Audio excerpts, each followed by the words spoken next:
আসসালামু আলাইকুম। প্রথমে ইরান ইসরায়েল যুক্তরাষ্ট্র ভয়ঙ্কর যুদ্ধের সংবাদের শিরোনামগুলো। ইন্নালিল্লাহ, আবারও শুরু হলো ইসরায়েলের যুদ্ধ। কোনো যুদ্ধবিরোধী চুক্তি হবে না, সরাসরি যুদ্ধের ঘোষণা। আল্লাহু আকবার। আজ জুম্মার শেষে ইসরায়েলকে মাটির সঙ্গে গুড়িয়ে দিল ইরান। আলহামদুলিল্লাহ। প্রথমে জানিয়ে দিব ইরানের বিরুদ্ধে চূড়ান্ত যুদ্ধের অপেক্ষায় ইসরায়েল। তারপরে জানিয়ে দিব নেতানিয়াহুর ইরান ডক্ট্রিন, 3 মার্কিন প্রেসিডেন্টের দোরগোড়ায় যুদ্ধ প্রস্তাবের নেপথ্য ইতিহাস। এখন জানিয়ে দিব হরমুজ ব্লকড, ট্রাম্পের নতুন ভূ অর্থনৈতিক চালচিত্রে বিশ্ব বাণিজ্যের এক নতুন সমীকরণ। এবং সর্বশেষে জানিয়ে দিব ট্রাম্পের মধ্যস্থতায় নতুন আশার আলো, ইসরায়েল লেবানন যুদ্ধবিরতি বাড়ল আরও 3 সপ্তাহ। দর্শক, এতক্ষণ শুনছিলেন যুদ্ধের সংবাদের শিরোনামগুলো, এখন শুনবেন বিস্তারিত জানার আগে আপনি যদি প্রতিনিয়ত যুদ্ধের আপডেট সংবাদ পেতে চান তাহলে অবশ্যই চ্যানেলটিকে সাবস্ক্রাইব করে রাখুন।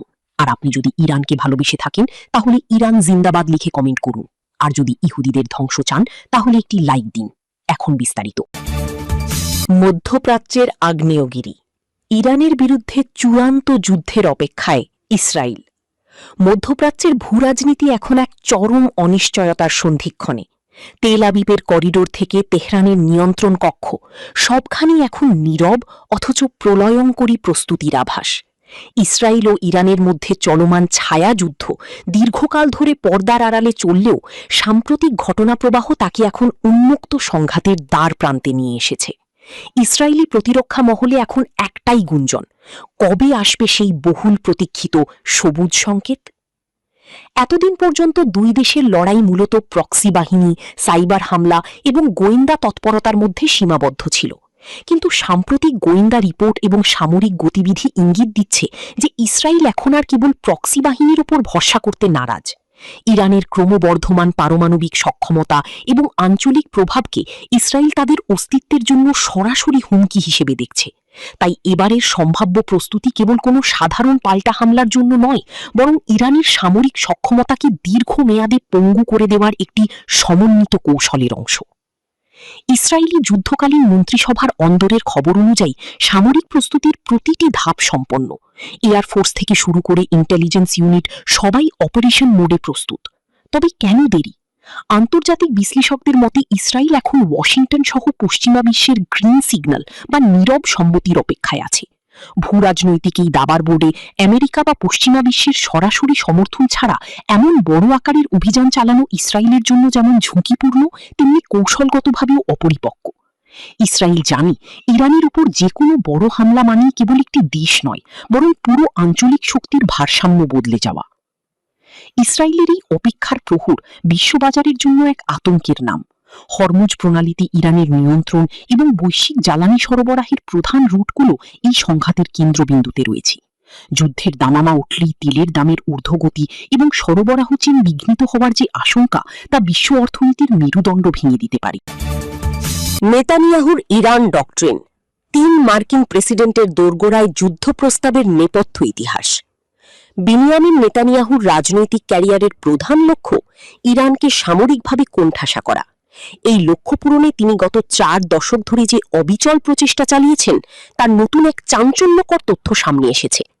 যুক্তরাষ্ট্রের সাবেক পররাষ্ট্রমন্ত্রী জন কেরির সাম্প্রতিক বক্তব্যে স্পষ্ট হয়েছে, নেতানিয়াহু কেবল বর্তমান নয়, বরং তার আগের 3 মার্কিন প্রেসিডেন্টের কাছেও ইরানের বিরুদ্ধে সর্বাত্মক যুদ্ধের প্রস্তাব নিয়ে গিয়েছিলেন। কিন্তু সেই 3 বারই ওয়াশিংটন তা সরাসরি প্রত্যাখ্যান করেছিল।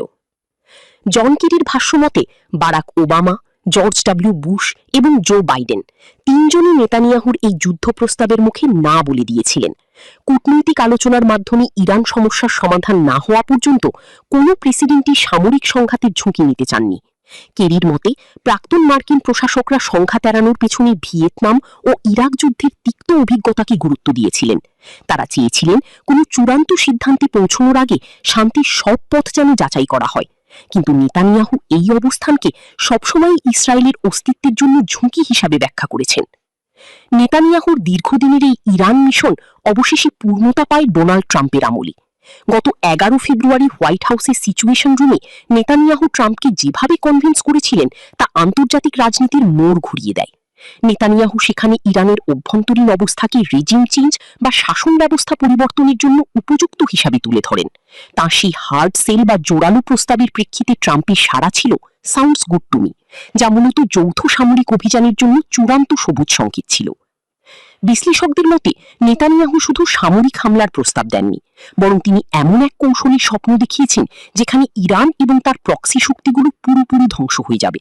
তবে এই পরিকল্পনার বাস্তবায়ন যে কতটা ঝুঁকিপূর্ণ তার ইঙ্গিত পাওয়া যায় মার্কিন প্রশাসনের অন্দরের কথাবার্তায়। ভাইস প্রেসিডেন্ট জেডি ভ্যান্স সহ প্রশাসনের অনেক কর্মকর্তা নেতানিয়াহুর এই সহজ জয় বা রেজিম চেঞ্জের গ্যারেন্টি নিয়ে যথেষ্ট সন্দিহান ছিলেন। ভ্যান্স এমনকি নেতানিয়াহুর ধারণার অসারতা নিয়েও প্রশ্ন তুলেছিলেন। আজকের ভূরাজনৈতিক প্রেক্ষাপট প্রমাণ করে যে নেতানিয়াহু কেবল একজন প্রধানমন্ত্রী নন, বরং তিনি একটি সুনির্দিষ্ট ইরান ডক্ট্রিনের রূপকার। 3 দশক ধরে তিনি যে দেয়াল ভাঙার চেষ্টা করছিলেন, ট্রাম্পের হাত ধরে তা সম্পন্ন হলো। তবে এই যুদ্ধের পরিণাম কেবল মধ্যপ্রাচ্যের মানচিত্র বদলাবে না, এটি যুক্তরাষ্ট্র ইসরায়েল সম্পর্কে দীর্ঘমেয়াদী সমীকরণকেও নতুন এক অনিশ্চিত পথে ঠেলে দিয়েছে। ইতিহাসের পাতায় এটি এমন এক অধ্যায় হিসাবে লেখা থাকবে যেখানে একদিকে ছিল অটল জিত আর অন্যদিকে ছিল বিশ্বশক্তির ভারসাম্য রক্ষার জটিল দাবার খেলা। হরমুজ ব্লকড, ট্রাম্পের নতুন ভূ অর্থনৈতিক চালচিত্রে বিশ্ব বাণিজ্যের এক নতুন সমীকরণ। ডোনাল্ড ট্রাম্পের সাম্প্রতিক ঘোষণায় বিশ্ব রাজনীতিতে এক নতুন শোরগোল পড়ে গেছে। চুক্তি না হওয়া পর্যন্ত হরমুজ প্রণালী বন্ধ থাকবে, এই এক বাক্যে ট্রাম্প কেবল ইরানের ওপর চাপ প্রয়োগ করেননি, বরং তিনি বিশ্বজুড়ে চলমান মুক্ত বাণিজ্য ধারণার ভিত নাড়িয়ে দিয়েছেন। এটি কেবল একটি সামুদ্রিক অবরোধের খবর নয়, এটি হল বৈশ্বিক জ্বালানি নিরাপত্তা এবং বাণিজ্যের ওপর ট্রাম্পের একচ্ছত্র আধিপত্যবাদী কৌশলের বহিঃপ্রকাশ। আন্তর্জাতিক সম্পর্ক বিশ্লেষকদের মতে হরমুজ প্রণালীকে কেন্দ্র করে ট্রাম্পের এই কৌশলটি গতানুগতিক কোনো অবরোধ নয়। ট্রাম্প এখানে চোক পয়েন্ট ডিপ্লোমেসি প্রয়োগ করছেন। অতীতে কোনো রাষ্ট্র সরাসরি প্রণালী বন্ধের কথা বললে তা আন্তর্জাতিক আইনে যুদ্ধ ঘোষণা হিসেবে গণ্য হতো, কিন্তু ট্রাম্প এটিকে এক নতুন রূপ দিয়েছেন। তিনি এটিকে একটি দর কষাকষি টেবিল হিসেবে ব্যবহার করছেন। তার বার্তা স্পষ্ট, আন্তর্জাতিক বাণিজ্যের লাইফলাইন বা প্রধান ধমনী এখন আলোচনার টেবিলে শর্ত সাপেক্ষে উন্মুক্ত হবে। হরমুজ প্রণালী দিয়ে প্রতিদিন বিশ্বের প্রায় 20% তেল ও গ্যাস সরবরাহ হয়। ট্রাম্পের এই ঘোষণার পর বিশ্ববাজারে সরাসরি তেলের দামের চেয়েও বড় ধাক্কা লেগেছে বৈশ্বিক সাপ্লাই চেইন বা সরবরাহ ব্যবস্থার উপর।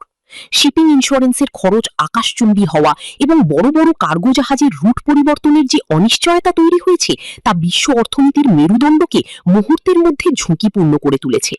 ট্রাম্প কৌশলে বিশ্বকে একটি বার্তা দিচ্ছেন, নিরাপত্তা নিশ্চিত করার দায়িত্ব এখন আর কেবল আন্তর্জাতিক জোটের নয়, বরং আমেরিকার শর্তের উপর তা নির্ভরশীল। ট্রাম্পের এই সিদ্ধান্তে সবচেয়ে বেশি চাপে পড়েছে ইরান, যারা দীর্ঘকাল ধরে হরমুজ প্রণালীকে তাদের অন্যতম শক্তিশালী ভূ রাজনৈতিক কার্ড হিসেবে ব্যবহার করে আসছে। ট্রাম্পের এই চুক্তি না হওয়া পর্যন্ত বন্ধ, এই কঠোর অবস্থান ইরানকে এক ধরনের একঘরে পরিস্থিতির দিকে ঠেলে দিয়েছে। ওয়াশিংটনের এই কৌশল কেবল একটি আঞ্চলিক সংকট নয়, এটি চীন সহ এশিয়ার উদীয়মান অর্থনীতির জন্য একটি বড় সতর্কবার্তা। আমরা কি তবে বিশ্ব বাণিজ্যের এমন এক যুগে প্রবেশ করছি যেখানে আন্তর্জাতিক জলপথসমূহ কেবল সাধারণ মানুষের সম্পদ থাকবে না? ট্রাম্পের এই পদক্ষেপ আন্তর্জাতিক আইনের চিরচেনা কাঠামোকে চ্যালেঞ্জ জানাচ্ছে। যদি সত্যি হরমুজ প্রণালী দীর্ঘমেয়াদী স্থবিরতার মুখে পড়ে, তবে তা কেবল ইরান যুক্তরাষ্ট্র নয়, বরং পুরো বিশ্বের অর্থনৈতিক মানচিত্রকে চিরস্থায়ীভাবে বদলে দিতে পারে। এই খবরটি কেবল একটি যুদ্ধের দামামা নয়, এটি বিশ্ব রাজনীতির এক নতুন জিরো সাম গেমের সূচনা। ট্রাম্পের মধ্যস্থতায় নতুন আশার আলো। ইসরায়েল লেবানন যুদ্ধবিরতি বাড়ল আরও 3 সপ্তাহ। মধ্যপ্রাচ্যের উত্তপ্ত রণাঙ্গনে কিছুটা স্বস্তির বাতাস। ওয়াশিংটনে ইসরায়েল ও লেবাননের উচ্চপদস্থ কর্মকর্তাদের সঙ্গে দীর্ঘ আলোচনা শেষে মার্কিন প্রেসিডেন্ট ডোনাল্ড ট্রাম্প আনুষ্ঠানিকভাবে ঘোষণা করেছেন যে 2 দেশের মধ্যকার চলমান যুদ্ধবিরতির মেয়াদ আরও 3 সপ্তাহের জন্য বৃদ্ধি করা হয়েছে। হোয়াইট হাউসের ওভাল অফিস থেকে আসা এই ঘোষণাটি কেবল একটি বিরতি নয়, বরং এটি আঞ্চলিক নিরাপত্তার নতুন এক ব্লুপ্রিন্ট হিসাবে বিবেচিত হচ্ছে। ট্রাম্পের এই ঘোষণা প্রথাগত কূটনীতির বাইরে গিয়ে এক বিশেষ বার্তা বহন করছে। গত সপ্তাহে শুরু হওয়া 10 দিনের প্রাথমিক যুদ্ধবিরতির পর এবারের 3 সপ্তাহের এই বাড়তি সময়কে বিশ্লেষকরা দেখছেন পার্মানেন্ট পিস বা স্থায়ী শান্তির ভিত্তিপ্রস্তর হিসাবে।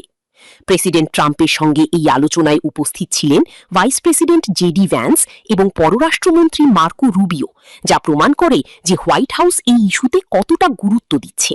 ট্রাম্প নিজে এই উদ্যোগকে অভিহিত করেছেন ঐতিহাসিক মুহূর্ত হিসাবে। এই যুদ্ধবিরতির আসল চ্যালেঞ্জ হল লেবাননের অভ্যন্তরে হিজবুল্লাহর সামরিক কার্যক্রম।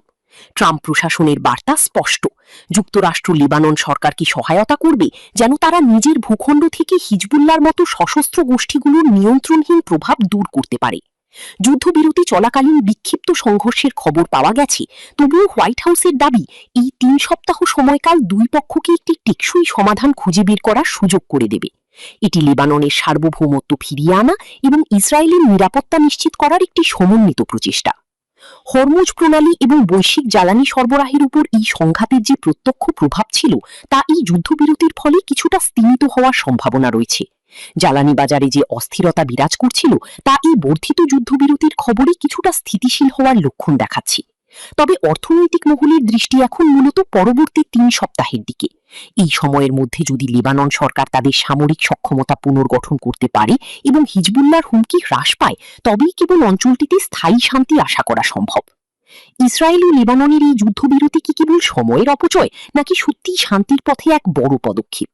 ট্রাম্পের এই ব্যক্তিগত উদ্যোগে বড় ধরনের ঝুঁকি রয়েছে, কারণ হিজবুল্লাহর মতো শক্তিশালী গোষ্ঠীকে দাবিয়ে রাখা লেবানন সরকারের জন্য সহজ হবে না। তবে ইতিহাসের পাতায় এটি নিঃসন্দেহে এমন এক অধ্যায় হতে যাচ্ছে যেখানে সামরিক সংঘর্ষের চেয়েও কূটনীতিকে বড় অস্ত্র হিসাবে ব্যবহারের চেষ্টা চলছে। আগামী 21 দিনে নির্ধারণ করবে মধ্যপ্রাচ্যের এই আগ্নেয়গিরি কি শান্ত হবে নাকি ফের দাউ দাউ করে জ্বলে উঠবে।